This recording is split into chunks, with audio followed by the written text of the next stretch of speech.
Hi guys, I'm here with Dr. Jason Hatfield with TOC Athens, and he's going to tell us a little bit today about osteomyelitis. So will you just give us a quick definition of what osteomyelitis is? Yeah, osteomyelitis is, when you break down the term, osteo means bone, myelitis means inflammation or infection of. So osteomyelitis, typically, in a nutshell, is infection of the bone, sometimes inflammation of the bone. But for what we see mostly, we think of an infection. How do you diagnose and treat osteomyelitis?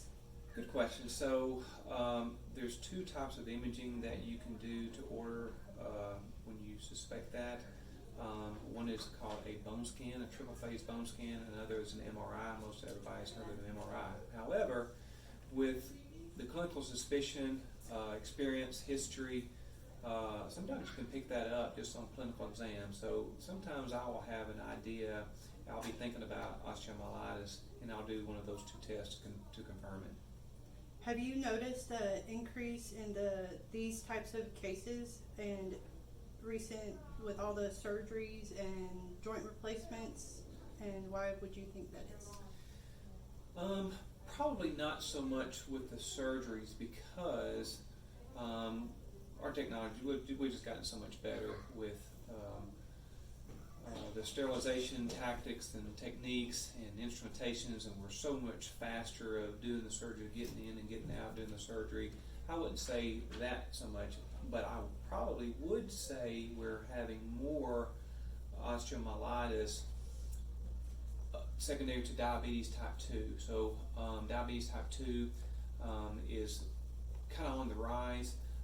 Has a lot to do with the obesity epidemic that our country has, poor diet that we have, lack of exercise that we have, and as we are aging, we're having more and more type 2 diabetes. So along with that, you have peripheral vascular disease, you have neuropathy where they can't feel portions of their limbs, feet most notably. And so unfortunately with all that, you're having more infections such as diabetic neuropathy or diabetic ulcers, and then it's usually that can lead into the bone infection. So that's what I usually see the most of. Not so much of the osteomyelitis from surgeries or other body parts, but I would say there is a rise on the lower extremity bone infections or osteomyelitis. Okay.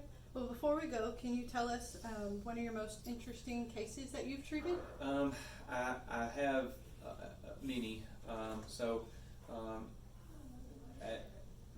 Not only am I a sports medicine or a non-surgical orthopedic doctor, but I spent about 15 years as medical director for a wound care center. So as a result, we would see a lot of non-healing wounds, difficult wounds, and subsequent osteomyelitis patients. Sometimes we would treat them with IV antibiotics and something we call hyperbaric oxygen treatment. But anyway, so I've seen many cases of that. Many times we will see that from pressure ulcers, pressure sores that will just get very severe.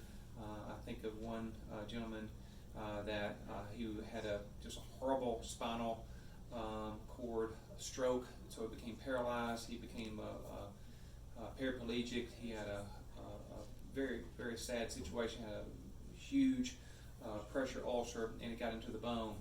And I was not optimistic, but fortunately with technology and assistance with infectious disease doctors, wound care debridement, the agents that we had, proper dressing, and then the hyperbaric oxygen, he was able to be healed. So I was actually kind of surprised. I was not very optimistic, but he just one comes to mind. A wonderful person. It was sad that it happened to him, but he's a wonderful person, and I was so happy he got better. Awesome. Well, thank you for taking the time to explain this to us. You're welcome.